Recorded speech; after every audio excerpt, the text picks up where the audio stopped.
Hello, everyone, and welcome to Gaming Gold for what is it, December 5th? Wow, this year is almost over. It's the first week of December. I survived Black Friday. I am your host, Jordan Raider. So we're all here. Glad everybody made it. For all my fellow retailers out there. So this week, I'm going to go I'm not going to talk about a specific game necessarily, but more of a concept across, well, all games, not all games, but pretty much all action adventure games or MMOs, those types of games. And it's the concept of death or being knocked unconscious. So it's kind of an interesting thing. Long time ago, especially in the MMO space, but a long time ago, death penalties used to be much higher. Back in the EQ days, you used to have to go find your body in order to get your stuff back. And things like that. So you didn't carry anything you wouldn't, you couldn't lose. So you wouldn't bring that uber sort of awesomeness because if you lost it, getting it back might be a problem. So you'd have all kinds of things like corpse dragging and all kinds of just ridiculous things. So the first stage of MMOs, death penalties were really, really harsh. And in some games they still are. Eve is a big one. Basically, if your ship gets blown up, your ship gets blown up. You lose your entire ship and everything that's on it. I mean, if it's blown up by NPCs, you might be able to come out and salvage it, and you won't lose your pod, which is your character. But if you're killed in PvP, that thing's going to get looted, and they'll probably try and pod kill you as well. And that has even more ramifications with skill point loss and basically characters losing abilities and things like that if you're not set up correctly. So there are still games with really heavy death penalties, but for the most part, games have changed and they've made death penalties far less severe. The last game I can think of that had a severe death penalty was Final Fantasy XI in the MMO space, where basically whenever you died, you lost 10% of your XP. This could make you down level. So if you need to be level 36 to go to this one place to level, and you were only 5% into your level 36, and you got killed and you down leveled to 35, you might lose gear, you might lose, you may not be able to actually fight there and be effective.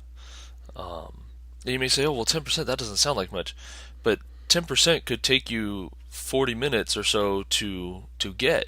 And then once you're under level, like especially if you were a tank or something like that, now you're down leveled, you have to throw on this older gear, and now you're taking a lot more damage. You have a really high chance of dying again and losing another 10% health. So it just sort of compounds the thing. And now it's like, well, okay, sorry guys, I guess I need to leave the party and go back and get a party someplace else, which could take hours. Get your level back, and then come back again. So it was really one of the most unforgiving portions of that game. Well, let's say. But now with World of Warcraft, really, they introduced a far diminished set of death penalties. Basically, in that game, if you die, you can be rezzed, which you could in pretty much any game, but you can be rezzed, no problem. If you res at the spirit healer and go back and find your body, then you take some durability loss, and you also have a weaken timer. If you res at the spirit healer, you take a large amount of durability loss on your gear, and you just have the same timer. So it just really prevented you from going out and fighting again for a little bit, and it cost you a little bit of money. Not really a big deal. And most games have followed that since. Either that or even a lower death penalty. Like Final Fantasy XIV, for example. In Final Fantasy XIV, you really don't lose a whole lot when you die. You lose a little durability.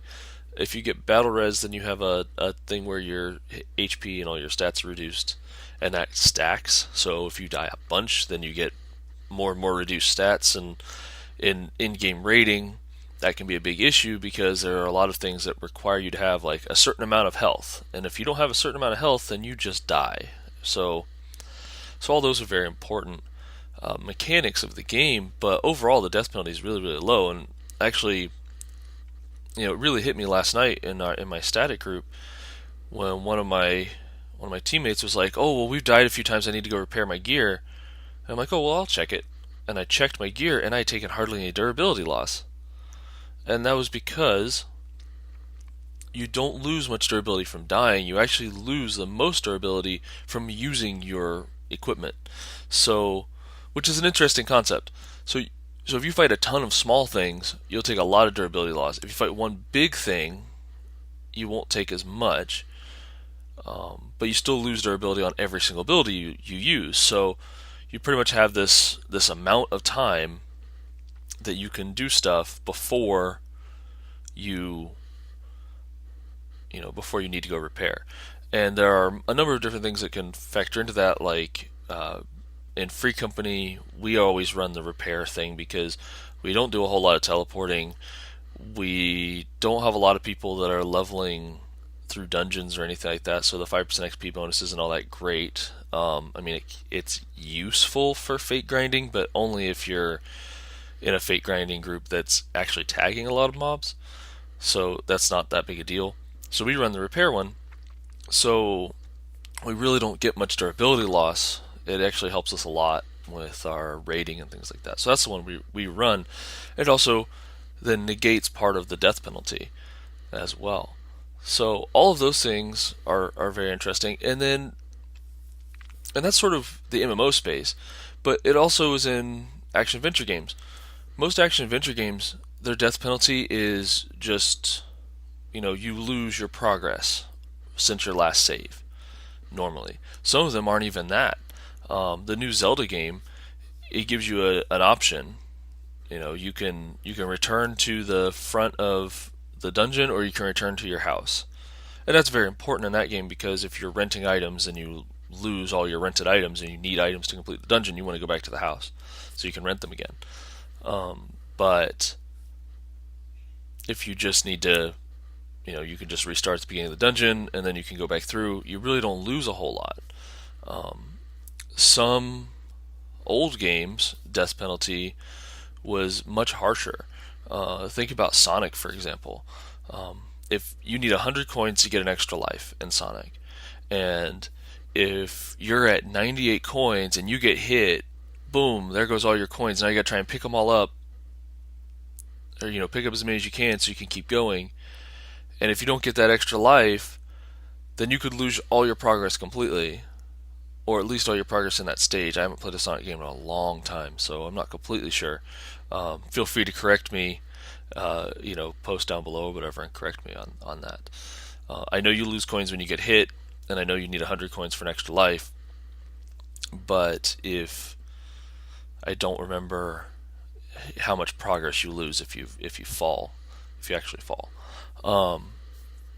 So yeah, most action adventure games have some sort of thing where you'll respawn at your save, or you can set up points that you can teleport to, or something like that.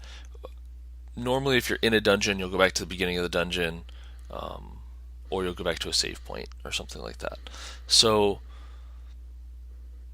death in video games is very interesting in that regard, that it used to be much harder. It used to be a much harsher sort of sentence, but they've made it less and less so. And the reason for that is to attract more people to playing. People don't want to lose things. People don't want to lose all of their progress when they die or get knocked unconscious. So it's just one of those things that they've implemented to make it more player friendly, and in that way, I think that it's very good. I mean, I'm not an elitist that says, well, back in my day, it was, we had to walk 10 miles in the snow uphill both ways. It's like, no, I don't give a shit.